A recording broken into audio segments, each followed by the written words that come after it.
பரந்துபட்ட உலகில் நிமிடத்திற்கு நிமிடம் பல்வேறு சம்பவங்கள் நடந்தேறி வருகின்றன. அவற்றை உடனுக்குடன் செய்திகளாக நாளாந்தம் நாம் வெளியிட்டு வருகின்றோம். அவசர உலகில் சுறுசுறுப்பாக இயங்கி வரும் நாம் அவ்வாறான பல தகவல்களை பெற்றுக்கொள்ள தவறிவிடுகிறோம். அந்த குறையை தீர்க்கும் வகையில் கடந்த வாரத்தில் இடம்பெற்ற சம்பவங்களில் அதிகம் மக்களின் கவர்ந்தவற்றை தெரிவு செய்து செய்தி பார்வையாக தொகுத்து வாராவாரம் வழங்கப்படுகிறது. அந்த வகையில் கல்வி பொது தராதர சாதாரண பரீட்சையில் சாதனை புரிந்த மாணவர்களின் விவரங்கள். கடந்த வருடம் இடம்பெற்ற கல்வி பொது தராதர சாதாரண தர பரீட்சையின் பெறுபேறுகள் கடந்த சில நாட்களுக்கு முன்னர் வெளியாகியிருந்தன. கடந்த வருடம் டிசம்பர் மாதம் 3ஆம் திகதியிலிருந்து 12ஆம் திகதி வரை இடம்பெற்ற காபோது சாதாரண தர பரீட்சைகளில் முழு இலங்கையிலிருந்தும் 6,56,641 பரீட்சார்த்திகள் தோற்றியிருந்தனர். இதன்படி தேசிய ரீதியாக கொழும்பு விசாக பெண்கள் கல்லூரியின் மாணவி நிலக்ஷனா வர்ஷவித்தான முதலாவது இடத்தை பெற்றுள்ளார். விசாக பெண்கள் கல்லூரியின் மாணவி சஜிதி ஹங்சதியும், கம்பகா ரத்னவெளி பெண்கள் மகா வித்தியாலயத்தின் மாணவி சஞ்சானி திலக்கா குமாரியும், மாத்தரை சுஜாதா வித்தியாலயத்தின் மாணவி மிந்தி ரெபேகா ஆகியோர் 2வது இடத்தினையும் பெற்றுள்ளனர். 5வது இடத்தை கேகாலை புனித ஜோசப் கல்லூரியின் மாணவி காயத்ரி ஹர்சிலா லிஹானி கட்டுவாராச்சி பெற்றுள்ளார். இதேவேளை வெளியாகிய பெறுபேறுகளுக்கு அமைய முதல் 10 இடங்களில் எந்தவொரு தமிழ் மாணவர்களும் இல்லை என்பது கவலைக்குரிய விடயமாகும். அது மாத்திரமின்றி தமிழர் பகுதிகளில் பரீட்சையின் சாதனை நாயகர்களாக சிலர் அனைவரது கவனத்தையும் ஈர்த்துள்ளனர். 55 வருடங்களுக்கு பின்னர் காபோத சாதாரண தர பரீட்சையில் 9 ஏ சித்திகளை பெற்று கேகாலை சாந்த மரியான் தமிழ் மகா வித்தியாலயத்தில் டி லஷிகா எனும் மாணவி சாதனை படைத்துள்ளார். மிகவும் பின்தங்கிய நிலையில் இருந்த இப்பாடசாலையில் இம்மாணவியின் பரீட்சை முடிவால் பாடசாலைக்கு மட்டுமல்ல அப்பகுதியில் வாழும் கிராமவாசிகளுக்கே பெருமை என்று அப்பகுதி மக்கள் கூறுகின்றனர். வன்னி இறுதிப் போரின் போது முள்ளிவாய்க்கால் வரை சென்று எரிகணைகள் வீச்சினால் தனது வலது காலினையும் தாயின் இடது கையையும் இழந்து போரின் வடுக்களோடு கல்வி கற்று காபோத சாதாரண தர பரீட்சையில் 6 ஏசித்திகளை பெற்று வழி சுமந்த வன்னி மண்ணுக்கு பெருமை சேர்த்துள்ளார் கிவிக்குளம் பகுதியைச் சேர்ந்த செல்வி பிரியங்கா. மேலும் பின்தங்கிய கிராமத்தைச் சேர்ந்த மாணவர் ஒருவர் சகல பாடங்களிலும் ஏசித்தியை பெற்று வரலாற்று சாதனை படைத்துள்ளார். திருகோணமலை கிண்ணியா கல்வி வலயத்திற்குட்பட்ட பின்தங்கிய பூவரசன் தீவு கிராமத்தைச் சேர்ந்த ரஹ்மதுல்லா வசீம் அக்ரம் என்ற மாணவரே இவ்வாறு சிறந்த பெறுபேறுகளை பெற்றுள்ளார். மிகவும் பின்தங்கிய விவசாய கிராமத்தில் கிடைக்க பெற்றுள்ள இவ்வாறான பெறுபேறுகள் குறித்த பாடசாலைக்கும் கிராமத்துக்கும் பெருமை சேர்த்துள்ளது.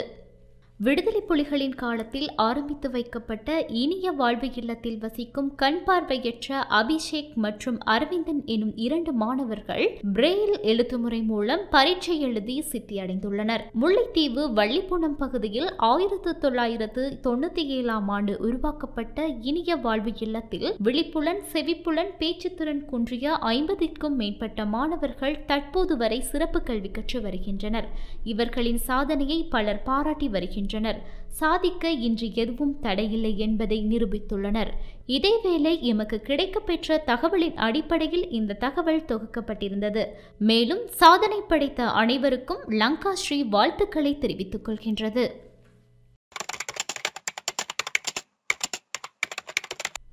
ஏப்ரல் 5 அரசுக்கு பல பரீட்சை.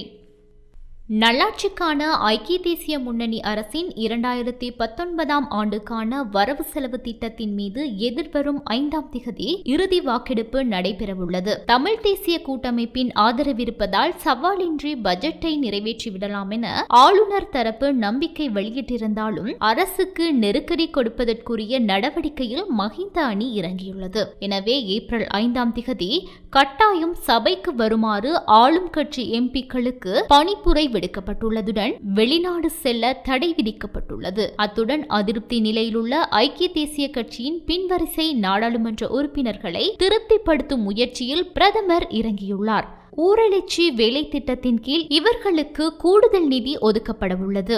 அதேவேளை எதிர்க்கட்சித் தலைவர் மஹிந்த ராஜபக்ஷ தலைமையிலான பொது எதிரணி உறுப்பினர்களும் ஜேவிபியும் பட்ஜெட்டுக்கு எதிராக வாக்களிக்க உள்ளனர். இரண்டாம் வாசிப்பு மீதான வாக்கெடுப்பின் போது வாக்கெடுப்பில் கலந்து கொள்ளாது நடுநிலை வகித்த ஸ்ரீலங்கா சுதந்திர கட்சி இறுதி வாக்கெடுப்பின் போது எத்தகைய முடிவை எடுக்கும் என்பது குறித்து இன்னும் உத்தியோகபூர்வ தகவல்கள் வெளியாகவில்லை. எதிர்த்து வாக்களிக்கப்படும் என சுதந்திர கட்சியின் உறுப்பினர்கள் சிலர் அரசியல் மேடைகளில் முழக்கமிட்டிருந்தாலும் ஜனாதிபதியுடன் இவ்வாரம் நடைபெறும் சந்திப்பை அடுத்தே இந்த விடயத்தில் இறுதி முடிவெடுக்கப்படும். 2019 ஆண்டுக்கான வரவு செலவு திட்டம் மார்ச் 5 நிதி அமைச்சர் மங்கள சமரவீனவினால் நாடாளுமன்றத்தில் சமர்ப்பிக்கப்பட்டது.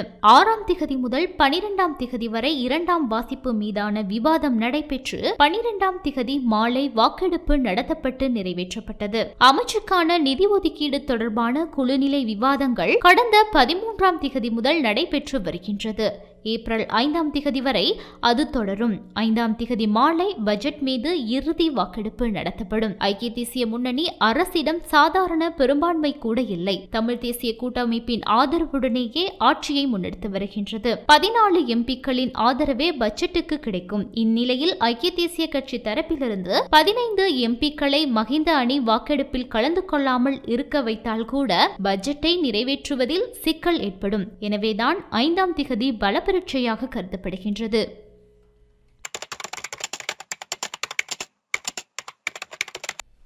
மைத்திரியின் நிலைப்பாட்டை கடுமையாக விமர்சனம் செய்த எதிர்க்கட்சி தலைவர்.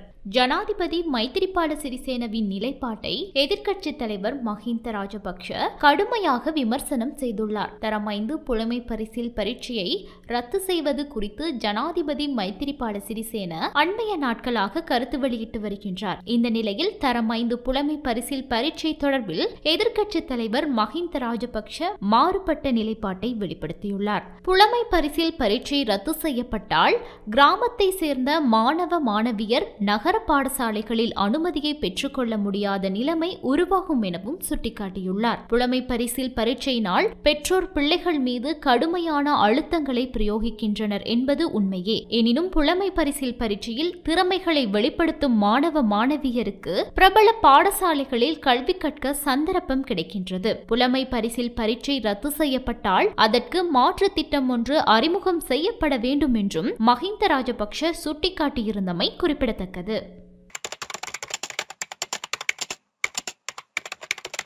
மைத்திரி தொடர்பில் ஜோதிடர் வெளியிட்டுள்ள தகவல்.